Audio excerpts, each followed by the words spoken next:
Aujourd'hui les enfants, on va parler des Power Rangers, cette série qui... Oui, voilà.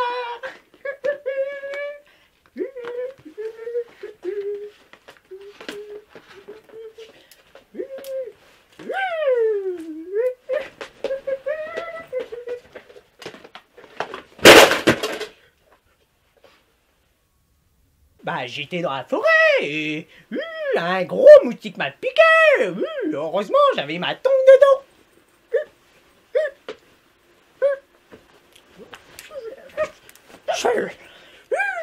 Ma tongue dedans.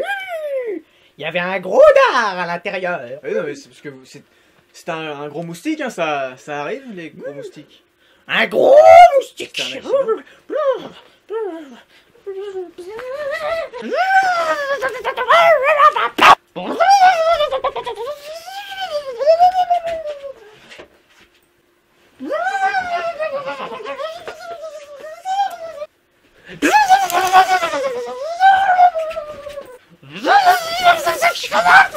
Le 23 mars sort au cinéma le reboot des Power Rangers. C'est donc l'occasion de faire la rétrospective de la série.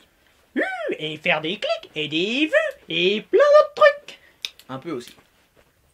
Qu'est-ce que je peux vous raconter? C'est les Power Rangers. Tout le monde connaît les Power Rangers. Si tu connais pas les Power Rangers, excuse-moi, t'es con. Si, voilà, je l'ai dit. Je veux dire, la série va fêter ses 25 ans bientôt. C'est les Power Rangers, quoi.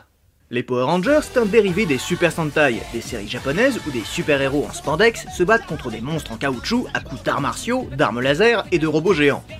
L'idée des Power Rangers, c'est d'adapter ces séries japonaises à un public occidental. Pour ça, c'est pas compliqué. Les producteurs rachètent les scènes de combat et les costumes aux japonais, et tournent ensuite des scènes de dialogue avec des acteurs américains et mixent le tout. Je vais pas vous raconter l'histoire parce que le générique de début s'en charge très bien tout seul. Et sachez que, à quelques détails près, c'est toujours le même dans chaque saison. Que la liberté est douce après 10 000 ans de captivité. Je vais enfin pouvoir conquérir la Terre. Alpha, Ita s'est échappé.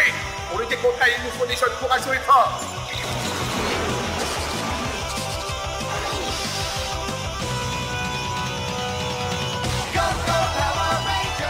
Voilà, est-ce qu'on peut faire moins clair?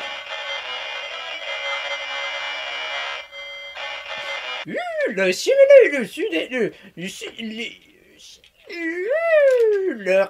de Cthulhu.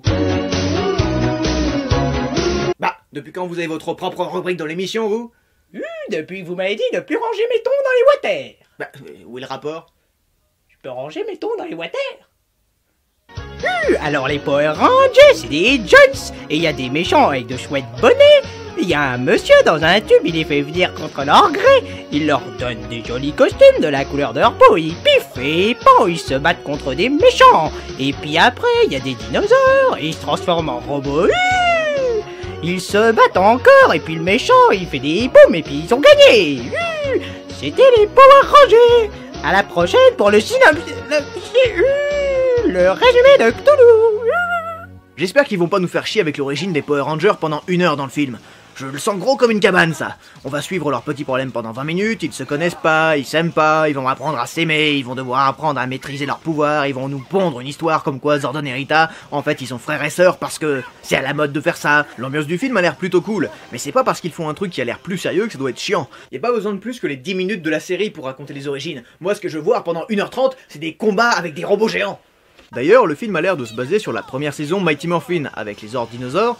En fait, sur les 5 Zords, il y a que le Triceratops et le Tyrannosaure qui sont des vrais dinosaures. Le reste, c'en est pas. On n'est pas là pour faire un cours de zoologie, alors...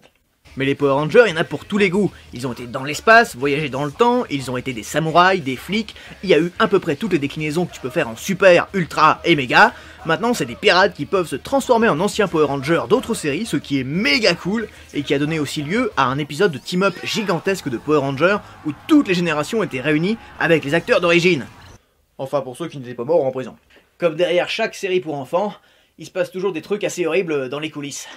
Comme Billy, le ranger bleu, qui a été harcelé sur le tournage à cause de son homosexualité. Sympa, non? Et puis par tout le monde, hein, les scénaristes, le producteur, le mec chelou qui fait le ménage... C'est assez terrible de constater tous les trucs qui se passent pendant le tournage des séries pour enfants. L'ambiance sur certains tournages de Snuff Movie a l'air beaucoup plus sympa que sur certains plateaux de Gulli. C'est à la fois intéressant et très flippant de voir à quel point les programmes destinés à la jeunesse sont en permanence exposés à la polémique. Ça vient sans doute du fait que, vu que c'est pour les gosses, des emmerdeurs dignes de Famille de France regardent toute image par image en tentant absolument de déceler, parce qu'ils sont convaincus qu'il y en a, des choses déplacées.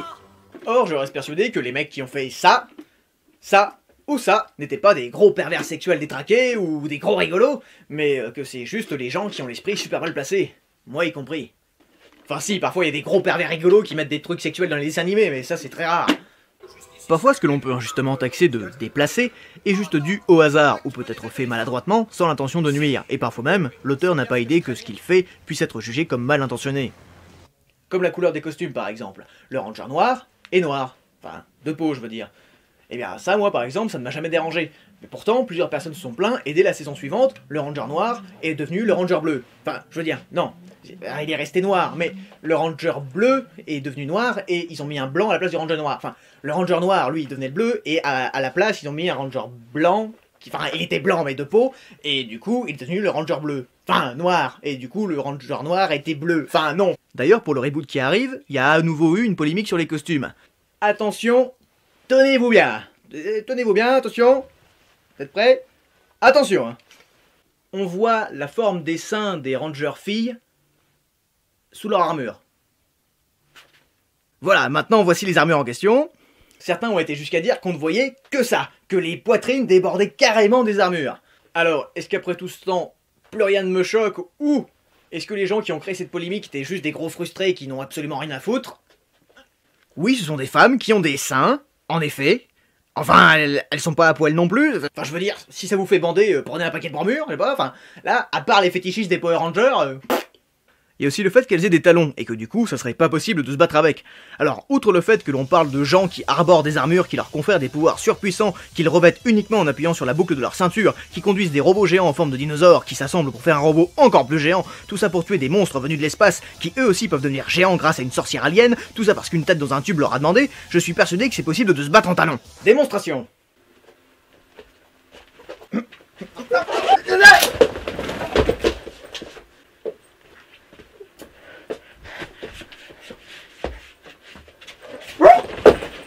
Enfin, sérieusement, c'est les Power Rangers, je ne pense pas que les designers soient des gros pervers machos qui veulent absolument nuire à l'image de la femme. Et si on part dans ce sens-là, je suis largement plus choqué par le fait que les Rangers filles soient les Rangers roses et jaunes, des couleurs toujours attribuées aux filles. Pourquoi le Ranger rose n'est pas un garçon?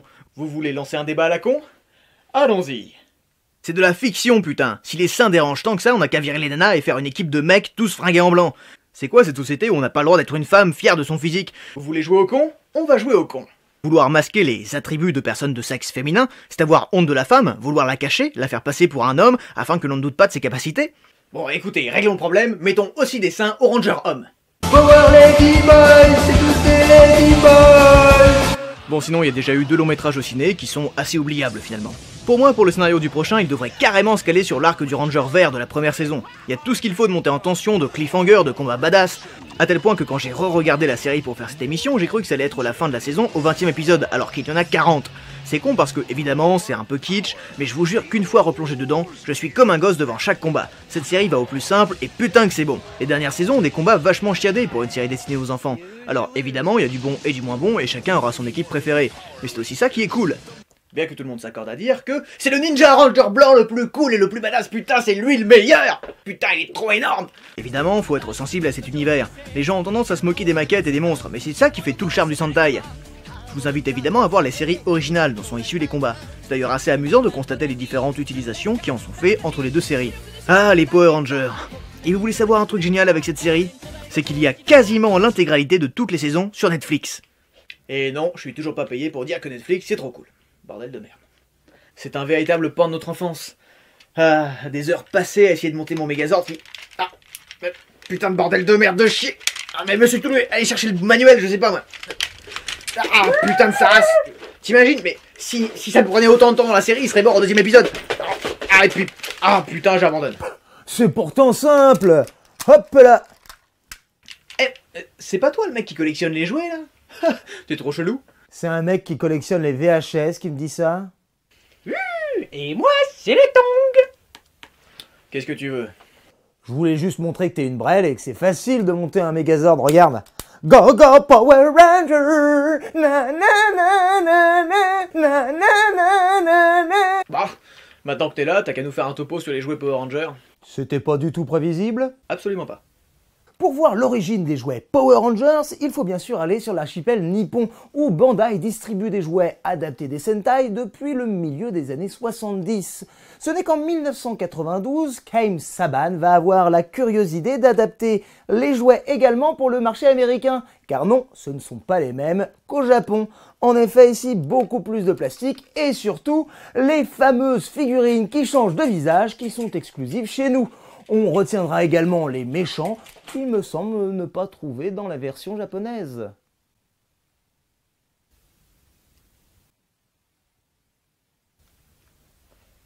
Parmi les différents mechas qui vont être reproduits en jouet, on trouve le Tigre Blanc, le Dragon Zord, mais surtout, le Titanus.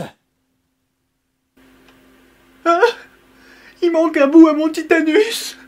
Et en presque 25 ans, ça ne s'est toujours pas terminé, car tous les ans arrive son nouveau lot de figurines avec une nouvelle série.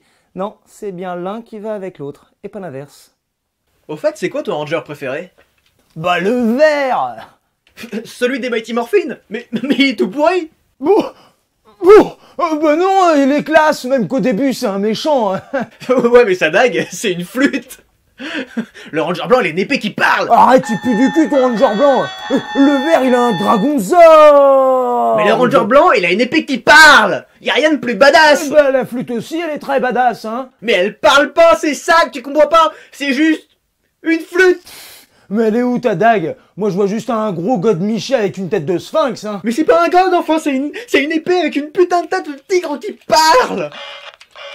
Tu sais que le Ranger vert et le Ranger blanc, c'est le même en fait.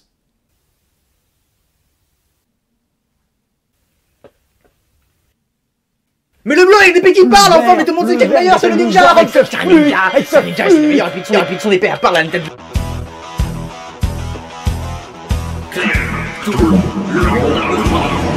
Force.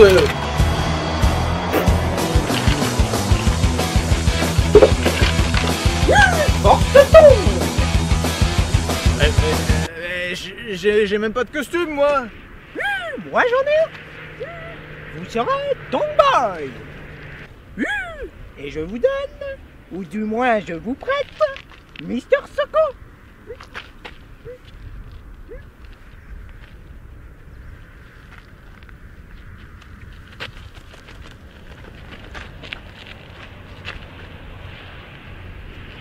On nous regarde.